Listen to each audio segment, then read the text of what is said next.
Ori, querido, yo no te estoy escuchando. A ver, vamos a hacer una cosa, vamos a meter a Benja. Benja, ¿cómo estás? ¿Qué tal? Bienvenidos a este programa ¿Vos que hemos tampoco lo decidido escuchás a llamar Ori? Ori. No te escuchamos. Yo no lo escucho a Ori. ¿Vos, Benja, lo escuchás a Ori? No, no, para nada, pero Ori. No, no. Te quedaste sin voz. Está en mute, dicen por acá. Vamos a hacer una cosa. Vamos a empezar de vuelta. Vamos. ¿Salimos, entramos? ¿Sí? Pero no. Benja, da la bienvenida a vos. Dale. Bienvenidos a este programa que hemos decidido llamar Lul Night Live by Lil Mod Ulela Med. Hoy es, no sé, algo de noviembre y se encuentra conmigo mi querido amigo, que es el único que creo que puede hablar en esta noche por el momento, desde La Plata, Chori Markov. ¿Cómo va, Benja? Ahora sí. Bueno, ¿Cómo mientras le va? decimos a Ori que salga o vuelva a entrar, ¿sí? A ver si se solucionan sus problemas de sonido o capaz está difónico. No sabemos, capaz estuvo gritando mucho en estos días. ¿Cómo estás, Benja? Sé que estabas medio de las corridas. Llegué atrasado, pero llegué bien al final. No sé qué pasó. No sé qué pasó que los planetas se alinearon para que vos llegues tarde, pero igual tuviésemos algunos problemitas técnicos y empecésemos recién ahora. Pero bueno, nada. Te cuento mientras tanto de dónde vengo. Estaba en el Teatro Coliseo, se estaban celebrando los 120 años del Keren Kayemet y estaba viendo a Martín Bossi. Y muy bueno. Muy bueno, la verdad. Yo nunca lo había visto en vivo, pero tampoco sabía si me gustaba tanto, pero me reí mucho. ¿A quién imitó? A ver. Imitó a Elegante, tiene repertorio nuevo, a Maluma, mucho cantante, pero lo más divertido es que se la agarró con la embajadora, con Galit y con JK, el presidente de la Daya, lo JK, escuchó Johnny. el show entero. Y está bien, si le invitan a algo así, tiene que meterse con lo pesado. Muy Bueno, bueno. eh, le damos la bienvenida, A ver. intentamos. Sí. Bueno, muy buenas noches a todos y a todas. Eh, Bienvenidos a un nuevo episodio de esto que hemos decidido llamar Lul Night Live. ¿Cómo va? ¿Cómo va? Qué tremendo, Ah, pero lo Estamos con estábamos pasando problemas mal. técnicos. Estamos pasando un mal momento con los problemas técnicos. ¿Qué es lo que nos está pasando? No sé, alguien nos tiró algún hechizo, alguna maldición y de repente todo terminó mal hoy. Se Pero lo bueno, están estamos yeteando, acá. están yeteando. Vamos a empezar. Yo empezaría brindando rápido como para poder brindar y poder sacarnos esta mufa. ¿Sí? Dale. Yo me ¿De adelanté qué va? porque yo fue a las 11 y ya estoy sirviéndome algo. Si nos atrasamos, bueno, pero yo ya arranqué. Bueno, ¿por Birrita qué por acá. vamos a brindar? ¿Por qué? Sí. Buena pregunta. Vamos a brindar porque el Keren Kayemet cumplió 120 años. Bueno, Que felicidades vengo de al ahí. Keren Kayemet. Sí, pero Sí, hacen una labor muy noble. no me llegó la invitación del Keren Kayemet. ¿A vos te invitaron? No, no personalmente, pero me llegaron entradas. Ah, está muy bien. Pero bueno, le damos un feliz cumpleaños a Keren Kayemet y también tenemos que celebrar que el domingo hubo elecciones en Argentina y fue un día para celebrar la democracia. Y aparte fue un día donde ganaron todos. Todos ganamos. Ganaron todos. O sea, todos, literal. O sea, todos los partidos, por lo menos en la Ciudad de Buenos Aires, todos los que se presentaron metieron diputados, ¿sí? Y además todos dijeron que ganaron. Así que celebramos eso, celebramos que fue un día de victoria. ¿Está bien? De victoria. Bueno, Puede ser. sí. Bueno, ahora sí, brindamos por la democracia. Salud, salud, salud. Eh, bueno, ahora sí, bienvenidos a este programa que hemos con mucho orgullo decidido llamarle Lil Mod, Lul Night Live. Y ¿alguien tiene algo para contar, alguna novedad, alguna anécdota, algún momento hermoso para darnos, decirnos? Hmm. Bueno, o sea, está Bueno, bien, nadie tiene nada interesante para contar. Una cagada todo. Ya queriendo que termine el año. La verdad que uno se siente tan cerca del final que se empieza a desesperar un poquito. No sé si les pasa a ustedes, capaz hoy. A mí me pasa que quiero que termine el año, sí. Yo estoy como que ya... a mí el año generalmente se me pasa rápido, pero este mes se me está haciendo lento. Sí, terrible. Como que no termina más. Basta ya. Sí. Pero bueno, qué sé yo, así estamos. ¿Qué onda, Benja? ¿Qué novedad? ¿Qué tenés para contar? Les decimos hola a Yetel, ¿sí? ¿A quién más? A Gus Braga. Algo de noviembre. Todo culpa de Benja, siempre es culpa, la vida es culpa de Benja. Hola, Dakota, no sé qué. Oli, Juli saca fotos. Sí, más 6, Victoria Golosa Paz. Hola, ¿cómo le va? ¿Cómo anda nuestra votante de Milei? Sí, frase de anoche, uno se siente cerca del final. Same. Pero bueno, ¿qué más? ¿Algo para contar? No, por acá no, la verdad que no. Contaba que lo vi, estaba viendo a Martín Bossi, pero no más que eso. Bueno, Benja va a arrancar una carrera como imitador, dijo. Sí. Sí, va a imitar rabinos, dijo. Solamente virreino. Tengo igual un par en repertorio, pero no lo voy a hacer acá. Eso sí, ¿No? Sí, ¿No? uno, sin decir quién es.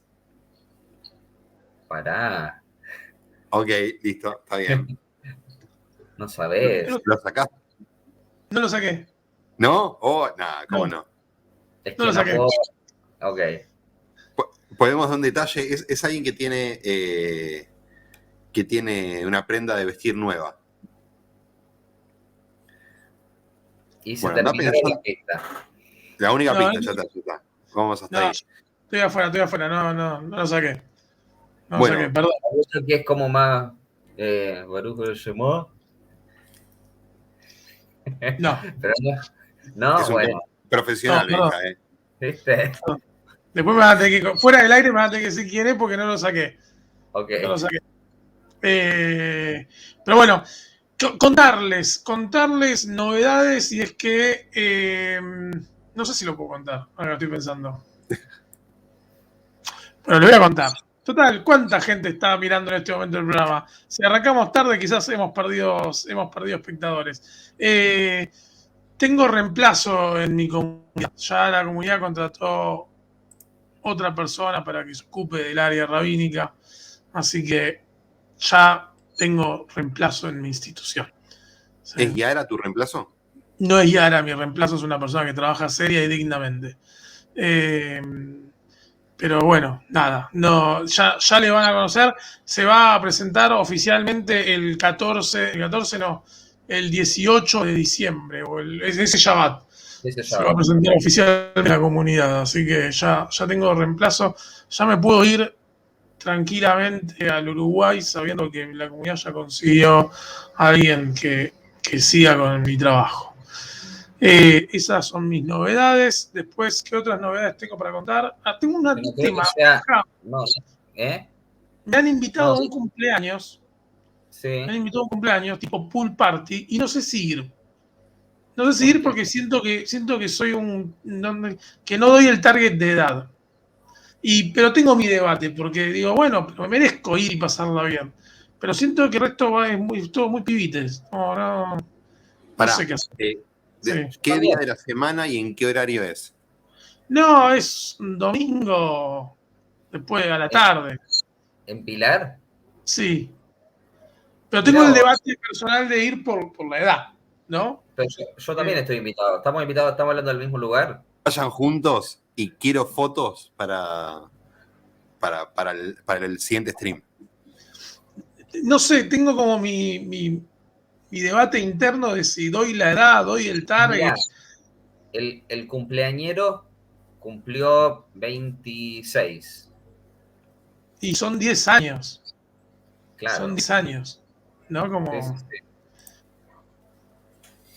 No sé, no sabría qué hacer. Nuestro amigo Nico seguramente va a estar. Ya ahí tenés se amplió un poco el target. Bueno, no sé.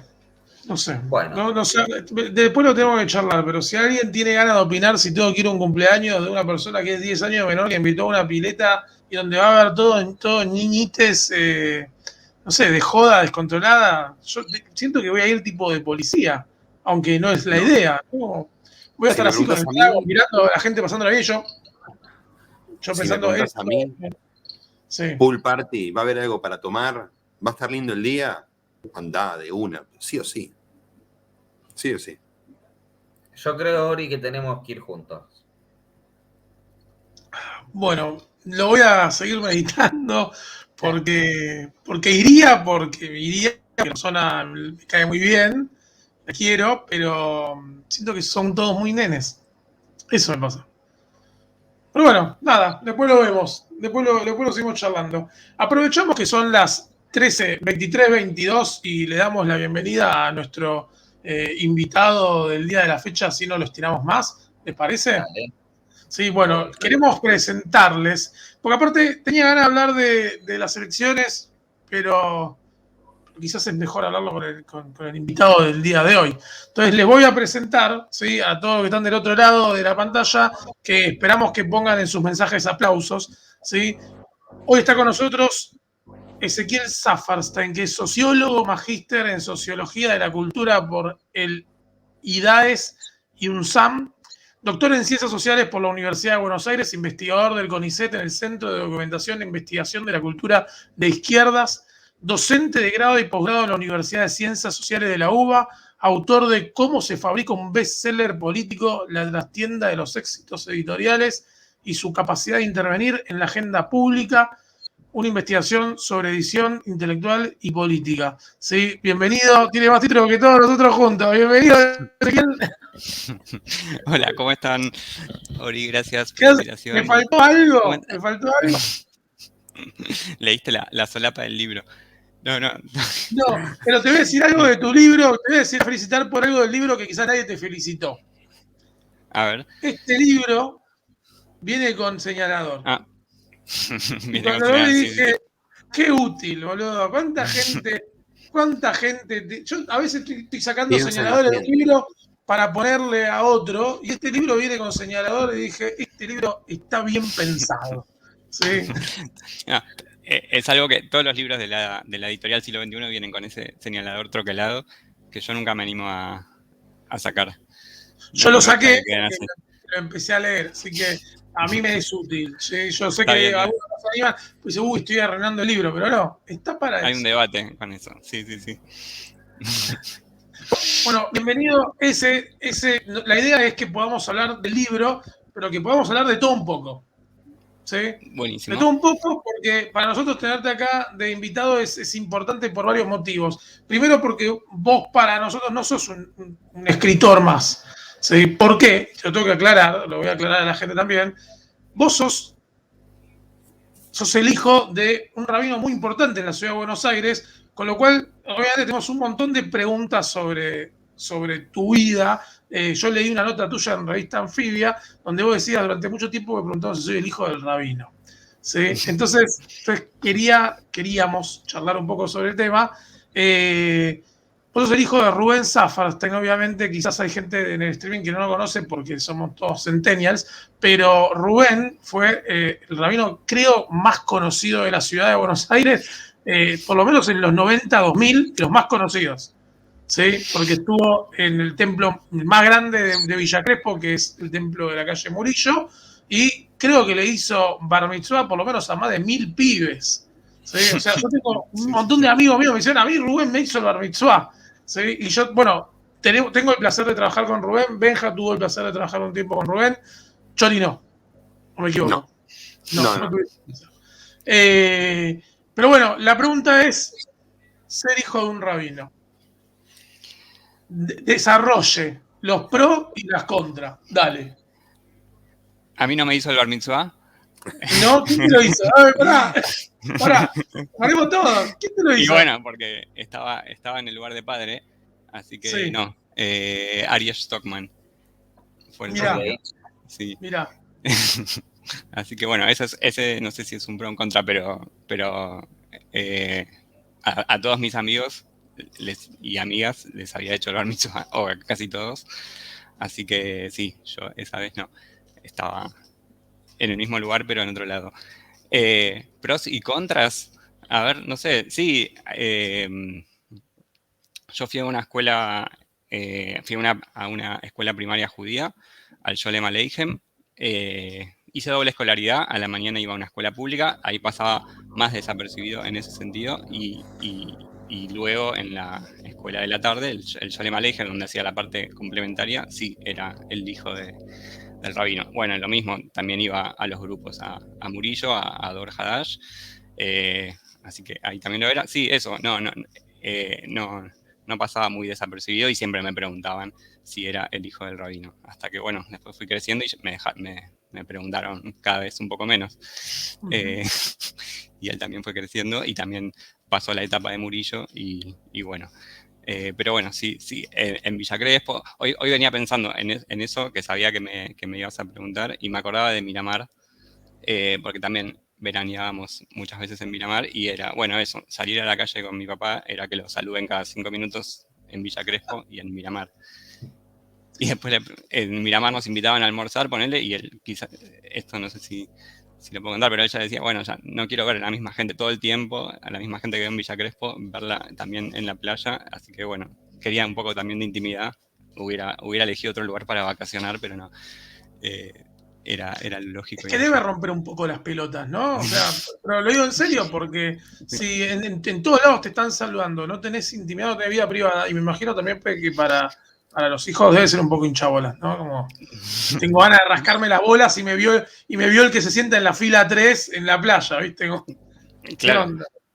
Sí, y a los hijos medio que también, porque es, bueno, el hijo del rabino, ¿qué va a estar haciendo? ¿Por dónde sale?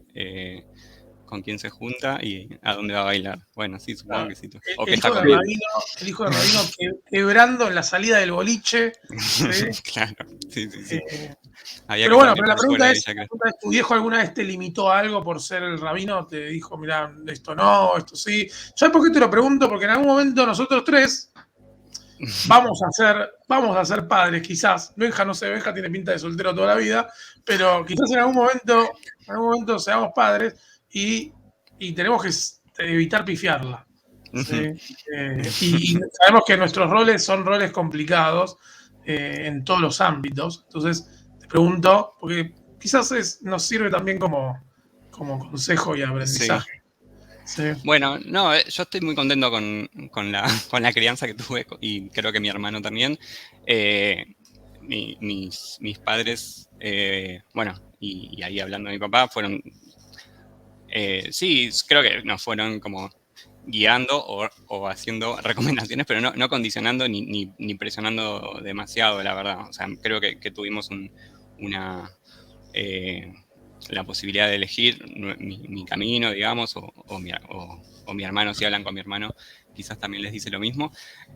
Así que sí, me imagino que digamos, la presión estaba, pero no sé si era directamente impuesta por mi padre, digamos, pero sí había un camino a seguir, y me parece que tuve no sé, a mí me gusta ser hijo de mi padre también, no sé, en ese sentido como que tuve una buena, no sé, me siento muy contento con eso. Pero no hubo así como condicionamientos fuertes ni nada, no sé, quizás la imagen está en otra rama, no sé, más estricta o más restrictiva, pero no fue mi caso para nada. Y perdón, y más allá de las restricciones de tu papá para vos a veces sentiste que te estabas autorrestringiendo por esa relación. Sí, eso sí. Qué sé yo, en los cumpleaños, cuando se servía comida que no era kosher, bueno, ahí estaba la disyuntiva de qué hacer, si comer o no, porque, bueno, obviamente tenés que elegir entre el pancho. Sí, entre el pancho claro, y uno es chico o la pizzeta. Pancho, ¿no? ¿Cómo? Que uno es chico y se quiere comer el pancho. Y sí, obvio. Y muchas veces lo comía y después, bueno. Pero sí, también es verdad que estaba esa autolimitación. Y gran parte de mi vida la tuve, sobre todo en espacios de la comunidad. Después, bueno, al tener esa doble escolaridad, quizás tenía esa, no sé si doble vida, pero sí que hubo como un poco más menos restrictiva, o quizás por momentos me ponía menos limitaciones, pero sí, esa presión estaba, y el pancho era un problema, era un tema a elegir, a decidir. O sea, la restricción era más social que maternal. Sí, la verdad que sí. Pero bueno, igualmente yo estuve, digamos, el camino del hijo del rabino lo cumplí por decisión propia también, digamos, y sí comíamos, digamos, sí comía kosher y trataba de no comer panchos. Y la verdad que sí me sentía mal si lo hacía. Entonces estaba esa tensión. Ahora, digamos, es lo que recuerdo, fue hace muchos años, pero en esa infancia estaba eso y sobre todo sí, era social. Qué buena decisión por parte de tus padres igual ir a mandarte a una escuela pública, porque es una válvula de escape. Sí, la verdad que los dos no querían que tenga una trayectoria, digamos, muy Vivir en una burbuja. se dicen, claro, sí, Claro. la verdad que sí. De hecho, tampoco íbamos como a los clubes típicos, porque tenía muchos amigos que eran el camino de el templo, la escuela y hebraica, por ejemplo, o ACOAG. Y no, estoy muy contento de haber ido a una escuela pública. No sé si estaba contento en ese momento de tener doble escolaridad y salir y volver a mi casa a las 5 de la tarde, pero me parece que fue una buena decisión por parte de mis padres. Bueno, mi mamá no tuvo una vida judía, sino que se convirtió cuando conoció a mi papá y se casaron, así que también fue una decisión de pareja o matrimonial, bueno, el camino que iban a hacer los hijos por lo menos en la primaria. Después en la secundaria también sí, fui a un colegio laico, no fui a Ort como la mayoría de mis amigos, así que también sí, o sea, mi relación con la comunidad no era tan cerrada quizás. Y hoy a la edad que tenés, que desconozco igual, pero ¿cómo te vinculás con los judíos en este momento de tu vida? Tengo 36 ahora. Me vinculo por ser el hijo, por seguir siendo el hijo del rabino.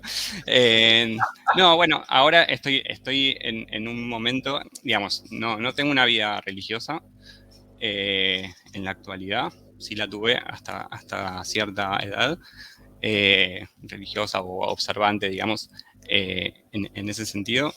Pero sí me vinculo por la vía cultural, me siento judío, me gusta sentirme judío, digamos, y me interesa vincularme más por ese lado, de lo laico, pero sí, por la tradición, por la comida, por tener una mezuzá en la puerta de mi casa, digamos, y por tener una gata que se llama Varenike.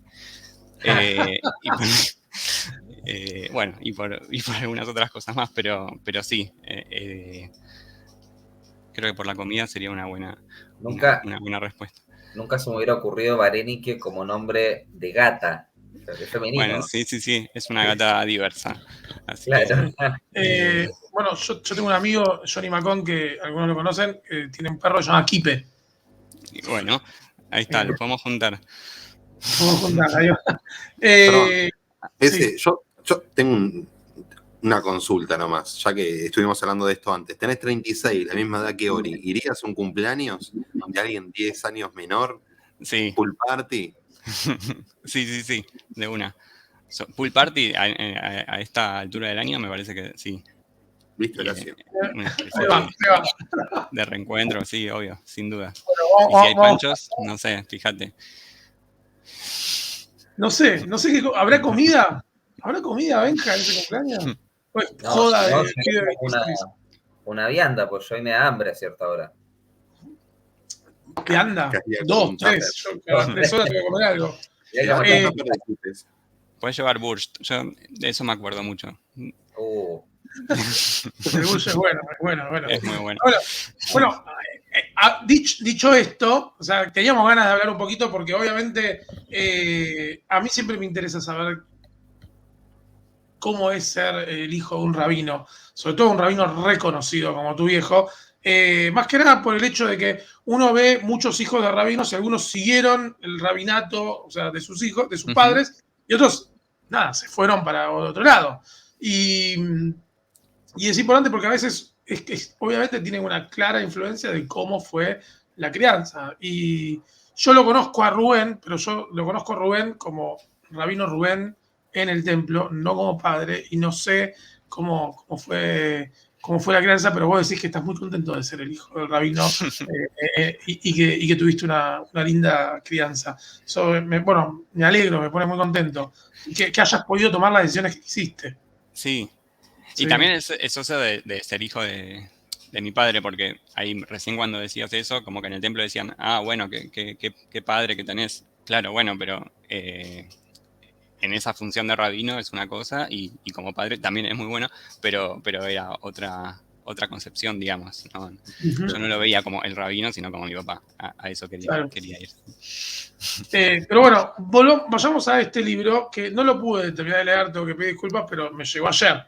Te llegó ayer, sí, perdón. Me llegó ayer el libro, así que no lo pude, no llegué a tiempo. Pero la pregunta es, ¿por qué?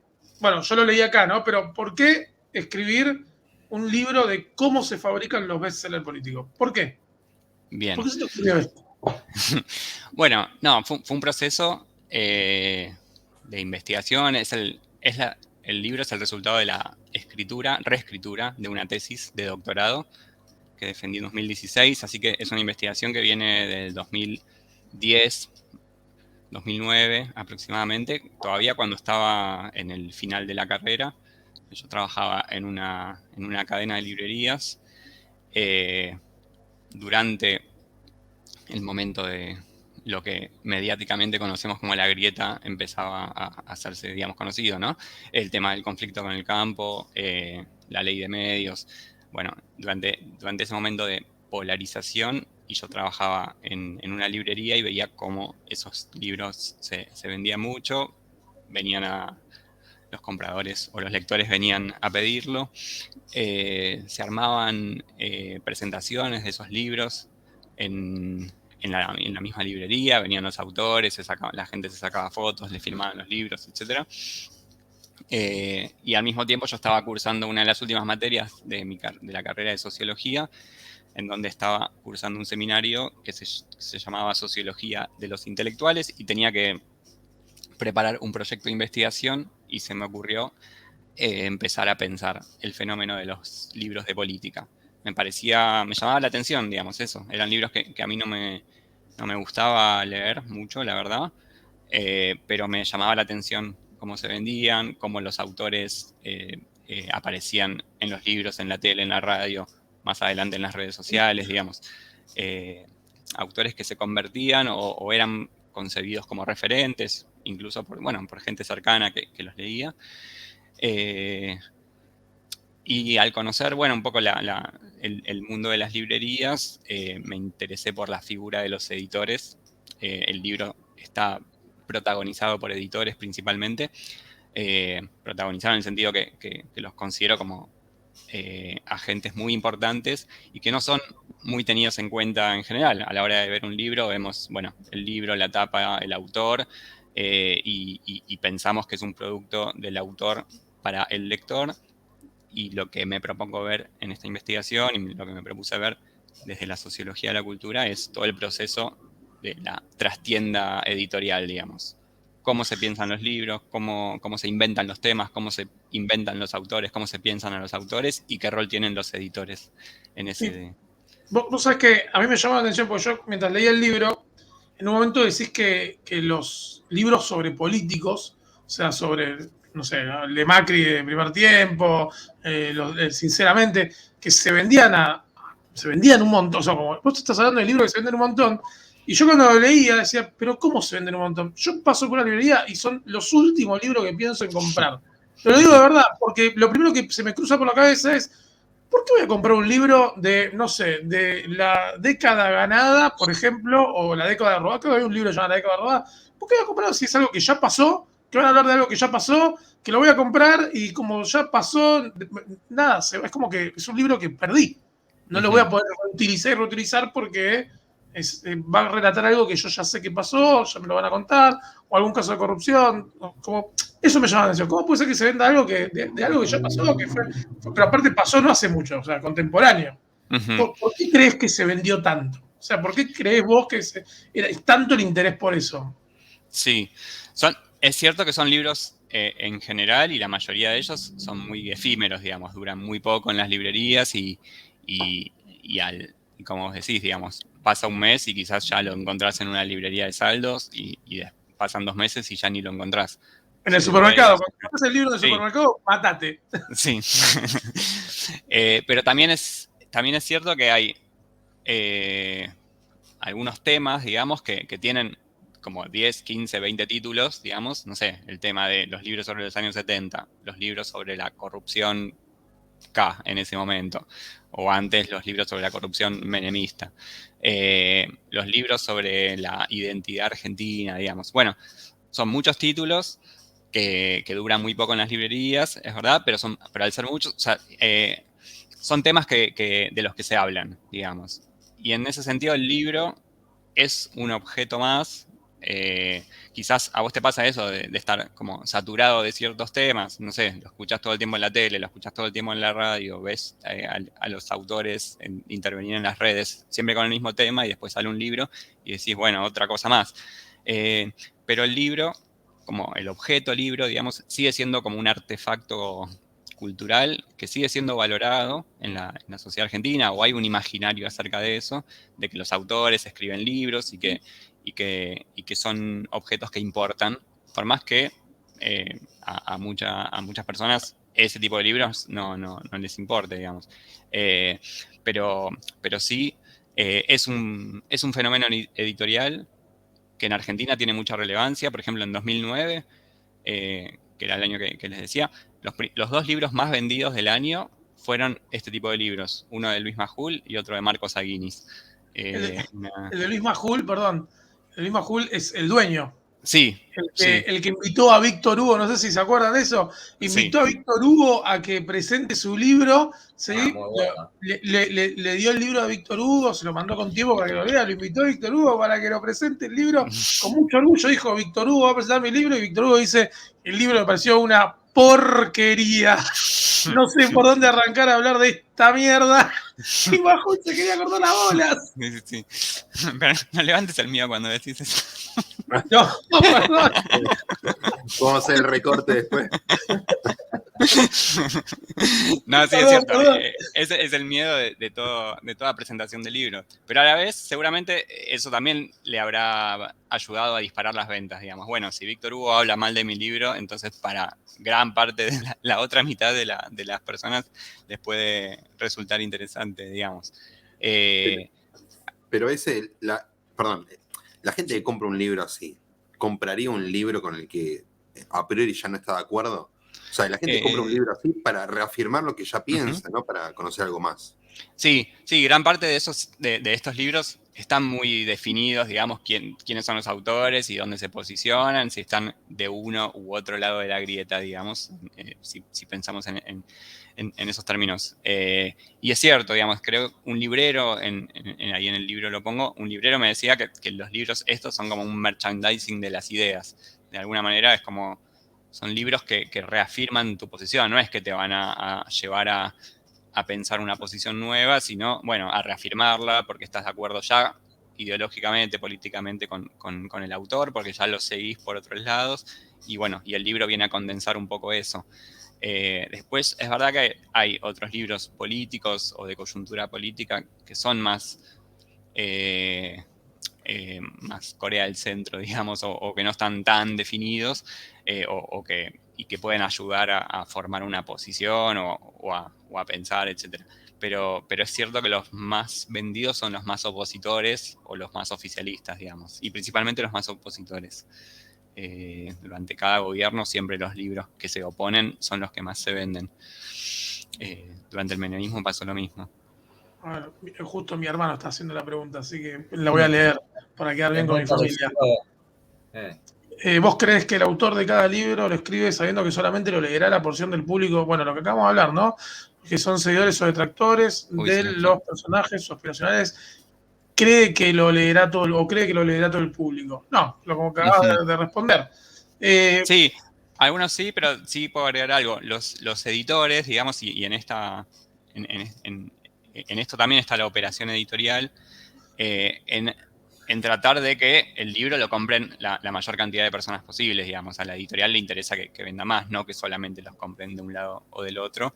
Y entonces prepara una tapa, prepara una difusión para hacerla lo más atractiva posible. Por ejemplo, con el libro de La Cámpora, de Laura Di Marco, que es un libro crítico de la agrupación La Cámpora, pero la tapa, o por lo menos desde la perspectiva de los editores, era una tapa que sea amplia, digamos. Bueno, aparece el Néstor Nauta, aparece como algo que no te dice, bueno, vamos a matar a esta agrupación, sino que es un libro sobre esa agrupación. Entonces se apuntaba a que lo compren más no solamente los críticos, digamos.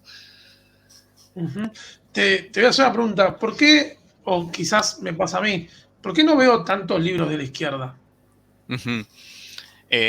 Bueno, esta es una investigación sobre un periodo concreto que es 2003-2015 y sobre las grandes editoriales, digamos. No me focalicé por temas de recorte y no sé, por temas de recorte analítico con medianas y pequeñas editoriales. Durante el kirchnerismo, como venía diciendo, con el tema de que cuando hay un gobierno, en general los libros de no ficción y de política que más se venden y más se producen son los opositores. Bueno, se publicaban más libros de derechas, digamos, de alguna manera. Y había muchos libros oficialistas que también vendieron bastante, digamos, el de Sandra Russo, sobre la presidenta, alguno de Gabriela Cerruti, pero la mayor cantidad de títulos y más vendidos eran de posturas críticas del gobierno de ese momento. Pero aún así, desde la izquierda, digamos, izquierda trotskista, por ejemplo, el Chipi Castillo, dirigente del PTS, sacó un libro en Planeta, digamos. Hay menos autores de izquierda que sacan libros en las grandes editoriales, pero también los hay, digamos, porque son editoriales grandes que publican o aspiran a publicar de todo y para todos y todas. Te voy a hacer otra pregunta. Te voy a hacer una pregunta más a ver si para que te la juegues. ¿Cuál de todos los libros políticos que hay, cuál debería ser el próximo? No sé.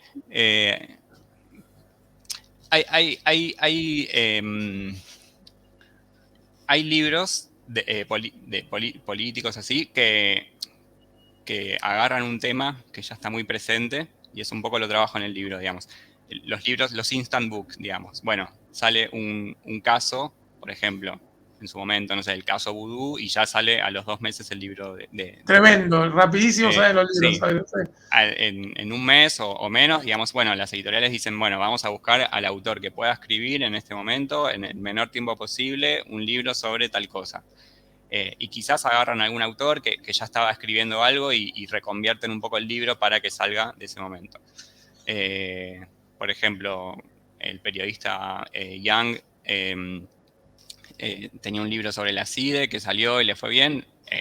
Muere Nisman y al mes sale el mismo libro con la tapa de Nisman y le agrega un capítulo que dice Estiuso, por ejemplo. Entonces, hay hechos así puntuales, no sé, puede salir un libro sobre la fiesta en Olivos durante la pandemia, digamos. Pero también pueden salir libros que apuntan a una problemática más amplia y que no sea un acontecimiento puntual. No sé, la relación Alberto-Cristina, por ejemplo, puede ser que salga algún libro que aspire a tener más páginas y más contenido y que trabaje esa relación. Bueno, de hecho, el libro de Diego Genud, El peronismo de Cristina, habla un poco de eso y un poco de todo, pero es un libro que aspira a contar una cuestión un poco más amplia que un acontecimiento puntual que termina siendo anecdótico, digamos. Este libro podría haber sido un tuit, de alguna manera. ¿Vende más un acontecimiento o un personaje? Es una buena pregunta y yo creo que depende, digamos. Bueno, el libro de Cristina vendió porque es Cristina y no fue por un acontecimiento puntual, sino que, bueno, ella sacó un libro y se vendió. Lo compró todo el mundo. Compró todo el mundo. El libro de de Majul sobre Kirchner también lo compró todo el mundo y era sobre un personaje. Hay personajes que sí, que llaman la atención y que los libros de y sobre ellos venden mucho, pero también sobre temas. Los libros, por ejemplo, sobre los años 70, desde una postura revisionista, crítica de los organismos de derechos humanos, vendieron muchísimo. Mucho. Los libros de Joffre, de Reato, digamos, más allá de los personajes que retrataban, era una temática que se vendió muchísimo durante el periodo que yo estudié. Decenas de miles de ejemplares y eran libros con una postura muy reaccionaria, de derecha, y que incluso que antes se publicaban en editoriales marginales y después fueron publicados por Sudamericana, Random House, que es la editorial más grande, y vendieron muchísimo. Entonces ahí yo creo que esos libros instalaron ciertos temas o promovieron ciertos temas y perspectivas, en ese caso críticas de los organismos y de la política de derechos humanos, y de alguna manera interviene en el debate público. Entonces, como que son artefactos relevantes, más allá de nuestra simpatía o no. Y tengo, no sé si alguien quiere hacer una pregunta. Yo estoy como tirando preguntas, pero no sé, ¿alguien tiene ganas de preguntar algo o sigo? Haciendo buenas preguntas. Yo te voy a hacer otra pregunta. La gente busca, porque yo me imagino, la gente va a buscar, sale un libro, no sé, de Milei, ponele, sale mañana un libro de Milei. ¿La gente lo compra porque es Milei o lo compra por el autor del libro? Uno sobre, porque los libros de Milei, escritos por él o firmados por él, venden muchísimo. Ahora, supongo que ahora sí. venden mucho. Sí, Está sí, muy de sí, moda, sí. ¿no? En los últimos años, digamos, sí, se convirtió en un autor. Antes de llegar a la tele y al espacio mediático, ya era autor de libros Milei, pero bueno, luego con toda esa potencia, digamos, en la tele, en las redes y en el sector editorial, los libros venden mucho. Y bueno, nada, es un personaje atractivo cuyos libros venden. Y es eso, los pibes van, circulan esos libros, lo leen, en las manifestaciones de Milei se venden esos libros, digamos, y todos los libros de la escuela austríaca que son los autores que Milei siempre cita. Pero se me fue la pregunta. La pregunta es si la gente compra libros sobre personajes preferentemente o compras, depende del escritor del libro. Sí, cuando hay libros que se venden muchísimo que los autores no son tan conocidos, digamos, pueden ser periodistas así profesionales que no son tan conocidos. Pero sí, sobre todo, los que más venden son cuyos autores son autores marca. Eso lo llamo así en el libro. Autor marca en el sentido de que es una marca para la editorial, son marcas de sí mismos, digamos. Son autores que no escriben solamente libros. Majul, por ejemplo, es un gran productor de libros porque los libros que saca venden mucho, pero también es un producto en sí mismo, digamos. Tiene su productora, tiene su programa de televisión, su programa de radio, sus redes, digamos. Y entonces son autores completos, que pueden tener más o menos prestigio. Beatriz Arlo, yendo a otro extremo, con niveles de prestigio de intelectual mucho más elevado, también es una autora que tiene un público cautivo, digamos, y vende libros. Así que sí, depende de su capacidad también de potenciar ese mensaje por distintas plataformas, de alguna manera. Y el libro... Sí, perdón, dale. No, por ahí, sacando un poco la faceta de investigador y sociólogo, ¿vos militás en algún partido? ¿Nunca lo hiciste? ¿Te abstenés? ¿Cómo te llevas con la política?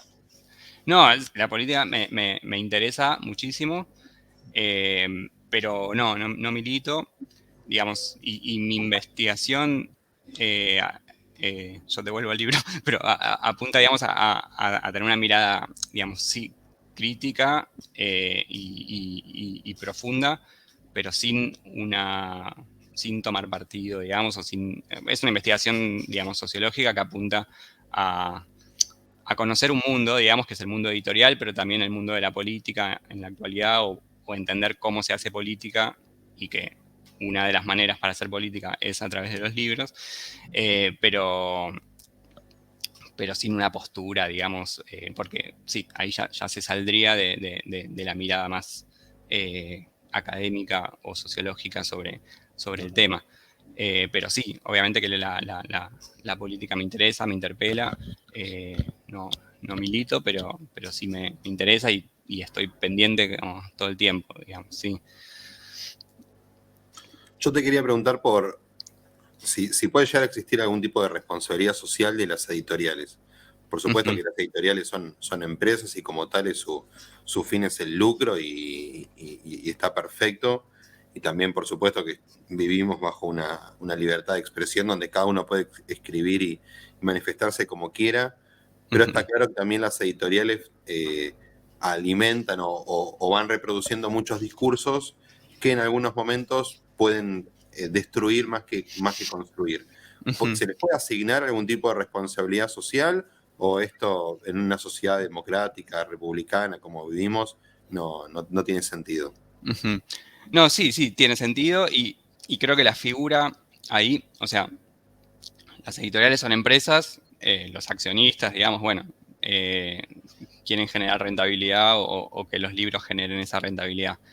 Pero ahí las editoriales, incluso estas grandes editoriales, que son grandes maquinarias poderosas, tienen editores y tienen un director editorial que tiene un poder de decisión o tiene esa función, digamos. Históricamente, los editores son agentes que seleccionan o rechazan, amplifican y deciden qué se publica y qué no. Y sí, y siempre hay límites, digamos. Por ejemplo, dentro, el director editorial de Sudamericana que publicó todos los libros de derecha sobre los años 70, sí me dijo que un libro de Macera que tenía la propuesta para publicar, decide no publicarlo, digamos. Bueno, hay límites. Se puede publicar casi cualquier cosa, puede ser, pero las grandes editoriales, al ser grandes empresas, también tienen cierto criterio, también tienen sus departamentos legales que les van a decir esto no se publica y esto sí.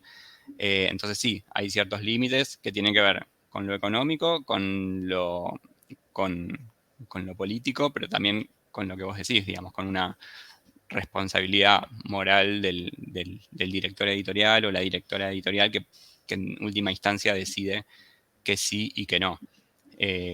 Sí es cada vez más amplio, digamos, pero digamos, una editorial mucho más marginal o pequeña, digamos, las editoriales de derechas o de extrema derecha o de extrema izquierda, digamos, bueno, ahí ya no tienen tanto límite y son más editoriales partidarias o militantes. Las editoriales grandes no, son grandes empresas, pero también dentro de eso hay discursos políticos que se juegan ahí y hay ciertos límites que se pueden ir corriendo, digamos, como también los vemos en otros espacios mediáticos, digamos. Quizás hoy escuchamos cosas en la tele que antes no se escuchaban o no se podían escuchar, ¿no? Y, no sé, Milei, por ejemplo, digamos, o esto de ampliar el espectro de lo... Milei siempre dice que lo que lograron hacer es imponer un tema de agenda. Bueno, eso es interesante, por más que no nos guste y a mí no me gusta. Estas derechas no mainstream, digamos, sino más que eran marginales y ahora no lo son tanto, bueno, ampliaron el espectro de lo decible de alguna manera. Y hoy podemos escuchar a Viviana Canosa diciendo no hay que vacunarse, por ejemplo, que quizás antes no pasaba. Que justo pensaba la semana pasada, yo hablé con Lanata, Jorge Lanata, lo entrevisté, y él decía, yo por mí deberían publicar Mi lucha en las librerías. Lo que pasa es que hay que educar, decía él, porque lo que prohibís se vuelve eso que tiene lo prohibido que se termina leyendo igual, se termina encontrando igual.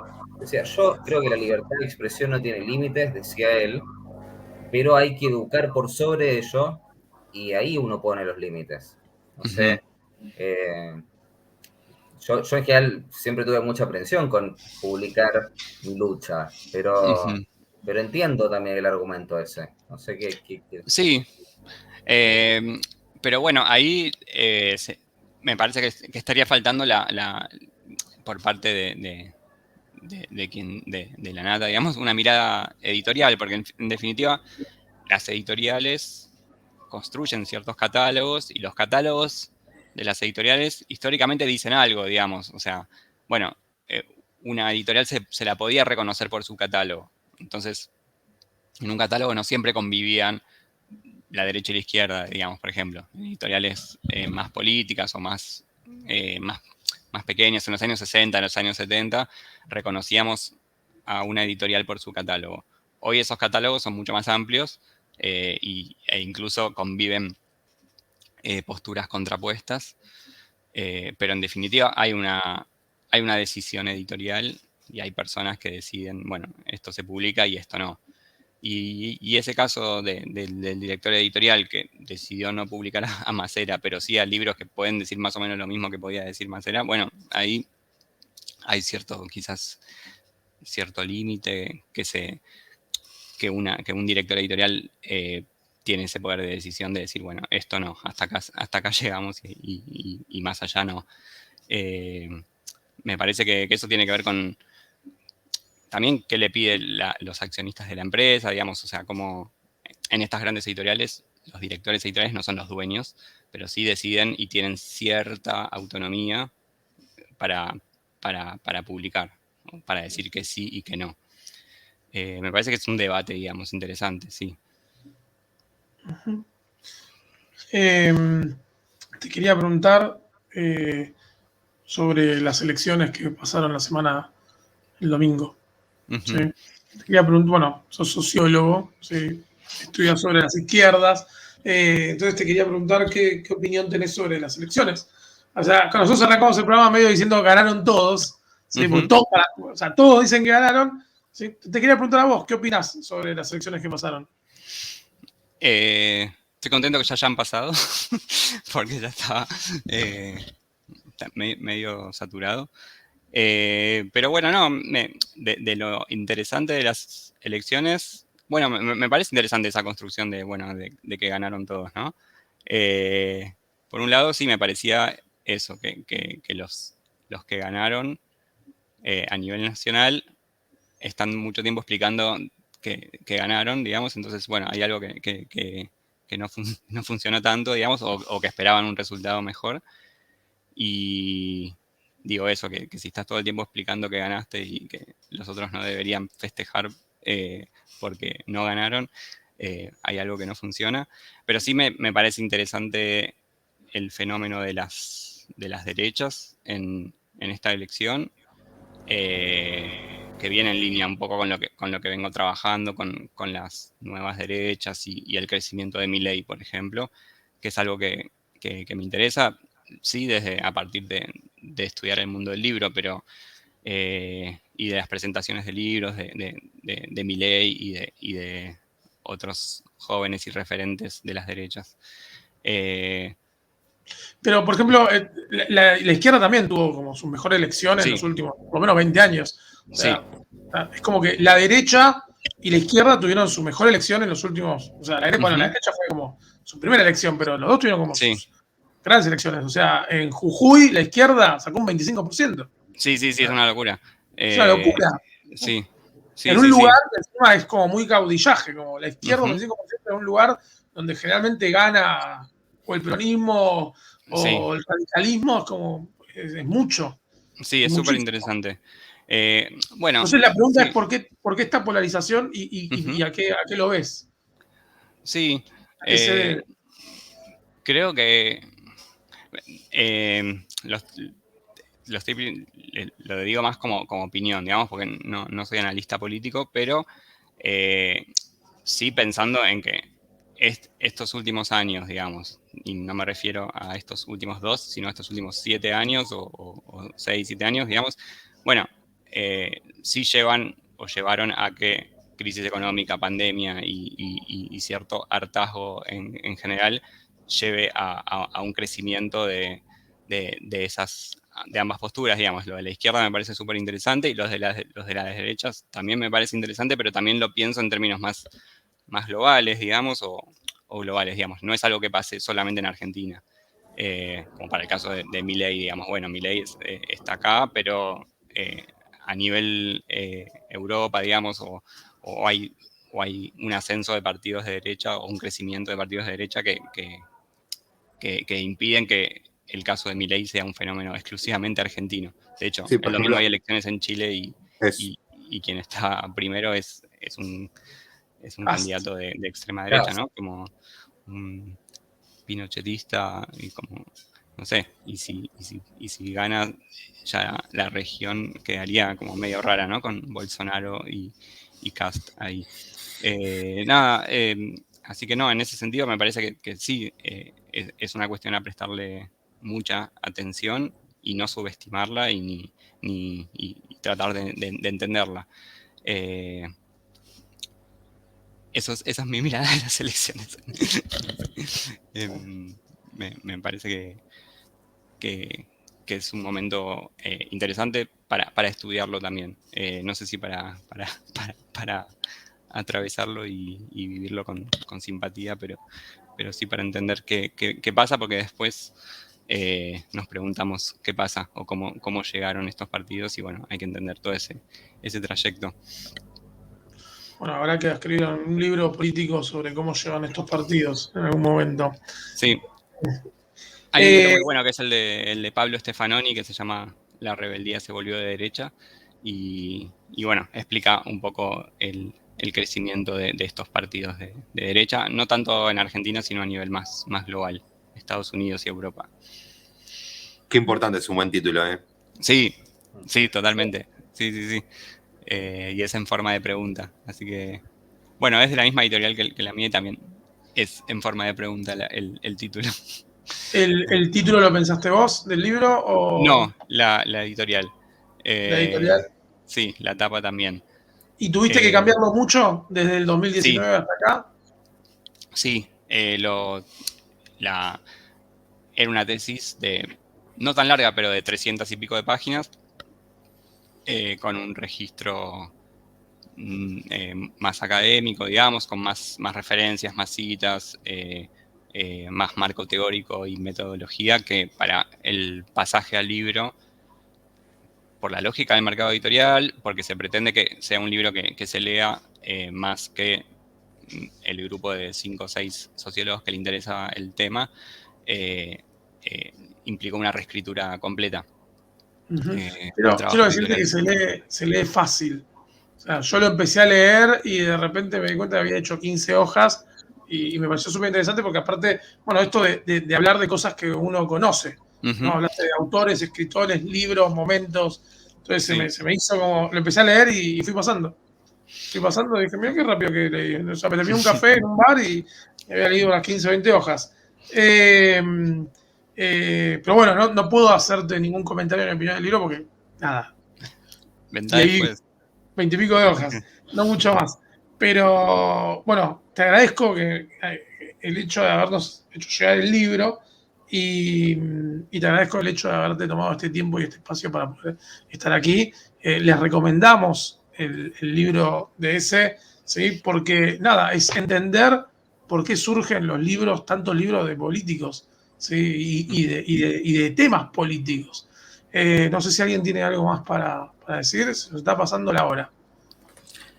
No, ya estamos llegando casi al final. ¿Sí? Se me pasó Bueno, volando. se nos pasó rápido, se nos pasó rápido. Sí. Y nos pedimos disculpas por haber empezado tarde, eso sí.